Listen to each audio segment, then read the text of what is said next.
Salut, c'est David de Gamecoder, c'est la rentrée pour moi, pour vous peut-être aussi. Alors j'ai fait la liste de toutes les tâches que j'avais dans la tête, donc c'est une des premières opérations que vous devez faire quand vous démarrez une semaine ou une nouvelle période après une période de repos ou de vacances. Vous posez tout ce que vous avez dans la tête. Tout ce que vous avez dans la tête, ça vous encombre, vous réfléchissez, vous dites j'ai plein de choses à faire, etc. Peut-être c'est pas le cas, peut-être c'est le cas pour moi.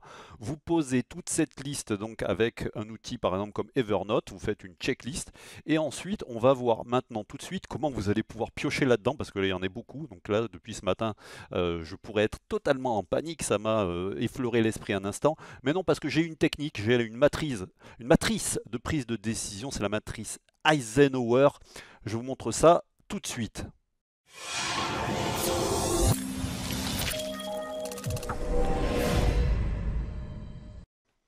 Alors la matrice Eisenhower, c'est quoi? Vous pouvez chercher déjà sur Google Images pour avoir plein d'exemples. L'idée c'est d'avoir quatre zones comme ceci. Je vais vous expliquer en quoi consistent ces quatre zones. Ça va vous aider à prendre vos décisions. Donc la première chose à faire c'est de lister vos tâches. Alors vous pouvez vous focaliser sur une semaine, sur un mois, sur une année, sur une vie.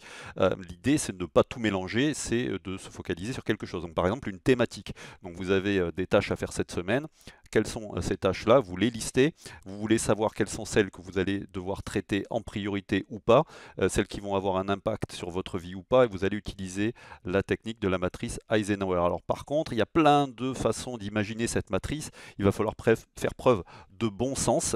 C'est vous qui allez devoir faire cette classification-là. C'est vous qui allez devoir faire attention à pas tout mélanger. Et c'est vous qui allez devoir choisir les deux axes de cette matrice Eisenhower. Je vous montre tout de suite à quoi ça ressemble. Donc on va aller sur le tableau blanc et je vais vous dessiner ça tout de suite.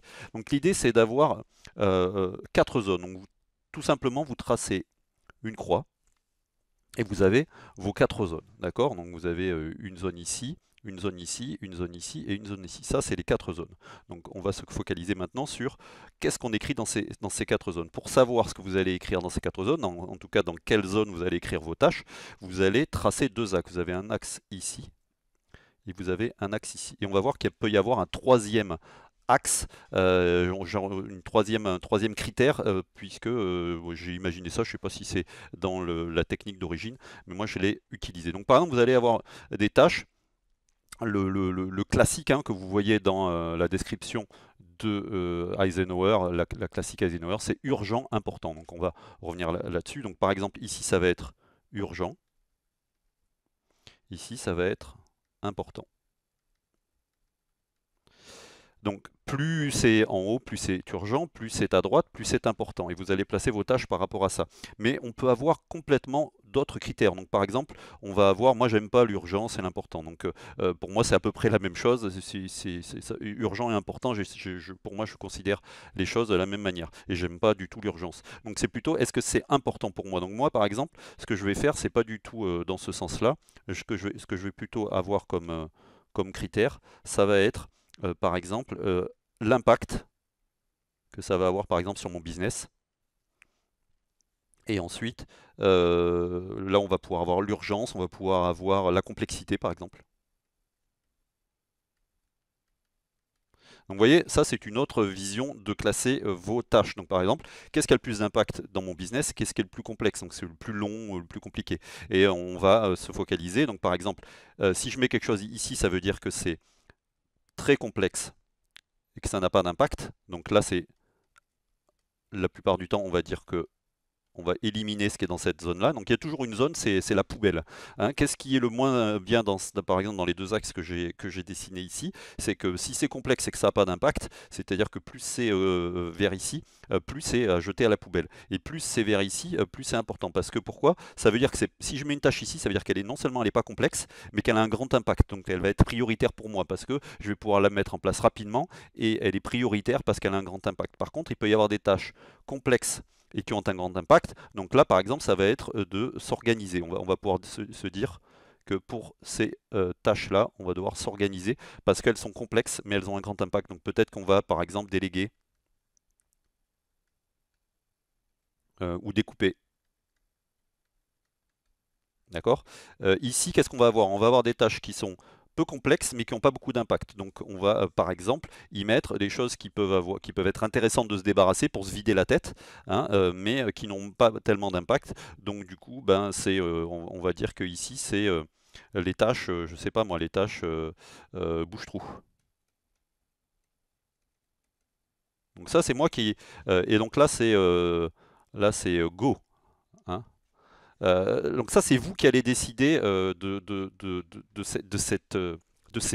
ces deux axes et qui allez décider. Donc on a des exemples ici, par exemple, dans le classique, on a si c'est urgent et pas important, on délègue. Si c'est urgent et important, il vaut mieux le faire soi-même. Si c'est pas urgent et important, on le planifie. C'est important, il faut le faire, mais on ne va pas le faire tout de suite. Donc par exemple, on va dire je vais le faire la semaine prochaine. Si c'est pas important et pas urgent, ben on jette à la poubelle. Donc là, par exemple, ici, c'est cette case-là qui correspond à la poubelle. Donc je vous disais après, c'est le truc qui sert à rien. Donc la plupart des matrices que vous allez trouver sur Internet, elles vont être comme ça. Elles vont être basées sur ces quatre euh, euh, voilà, efficacité, nécessité, déception, perte de temps, et après, vous allez trouver plein de trucs, mais en tout cas, ça va toujours être basé sur urgent et important. Mais ce qui est bien, c'est de pouvoir classer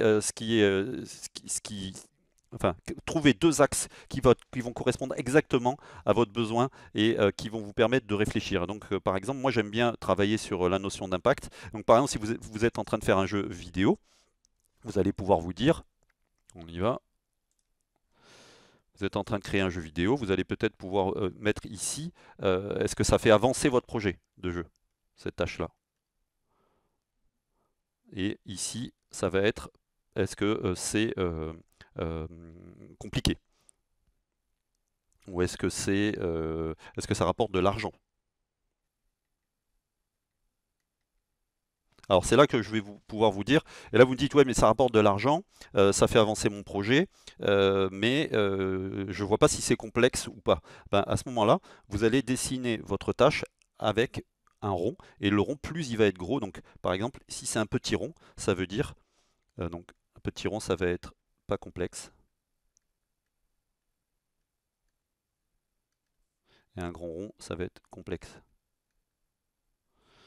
Donc du coup, vous allez pouvoir mettre des tâches comme ça. Alors, qu'est-ce qui définit à quel endroit vous l'écrivez dans la case? Mais toujours pareil, plus ça fait avancer votre projet, plus vous le mettez vers le haut. Mais ça ne le fait pas tellement avancer, donc c'est plutôt dans cette zone-là. Si ça le fait vraiment avancer, vous le passez au-dessus de la ligne. Et plus vous le mettez en haut, vous pouvez vous amuser, à plus vous le mettez en haut, plus ça fait avancer. Et donc si ça fait avancer et que ça rapporte, ça rapporte beaucoup d'argent, et que c'est ici, et qu'en plus c'est pas complexe, donc là ça va être la priorité. Par contre si c'est complexe, donc là par exemple, ça vous allez pouvoir peut-être découper. J'espère que vous comprenez le principe et surtout, il va falloir l'utiliser souvent, cette matrice, pour bien en maîtriser la classification. C'est vous qui allez décider de ce que vous allez mettre sur l'axe vertical, l'axe horizontal et la taille de votre tâche. Donc c'est vous qui allez décider de ça et vous allez avoir plein de façons de le faire. Un conseil, ça va être de refaire peut-être plusieurs fois votre liste de tâches dans la matrice en changeant ici les deux échelles, les deux axes pour voir si ça a une influence, si ça vous permet de voir différemment, une vision différente des tâches que vous avez réalisées. Donc moi j'ai plein de tâches ici aujourd'hui par exemple et je vais m'amuser à faire, donc c'est un jeu, hein, c'est un petit jeu vidéo, je vais m'amuser à faire cette classification là. Je vous invite à utiliser cette matrice à chaque fois que vous avez de la difficulté à classer vos tâches. Si vous avez des difficultés à trouver les deux axes, ben vous faites le classique, vous faites urgent et important. Ben alors pour moi, c'est complètement classification de dépressif. On a l'impression d'être dans un bureau habillé en costard, tout gris, et d'avoir une machine à café avec des gens sinistres, et on doit classer ses tâches en fonction de l'importance et urgent. C'est pas du tout comme ça que je vois ma vie, c'est pas du tout comme ça que je vois mon travail. Je vois plutôt mon travail et les tâches que j'ai réalisées par rapport à l'impact qu'elles vont avoir sur ma vie, par rapport à l'impact qu'elles vont avoir sur mon projet. Et est-ce qu'elles sont compliquées? Est-ce qu'elles sont pas compliquées à faire? Est-ce qu'elles coûtent cher? Est-ce que ça coûte pas cher? Est-ce que ça rapporte de l'argent? Est-ce que ça rapporte pas d'argent?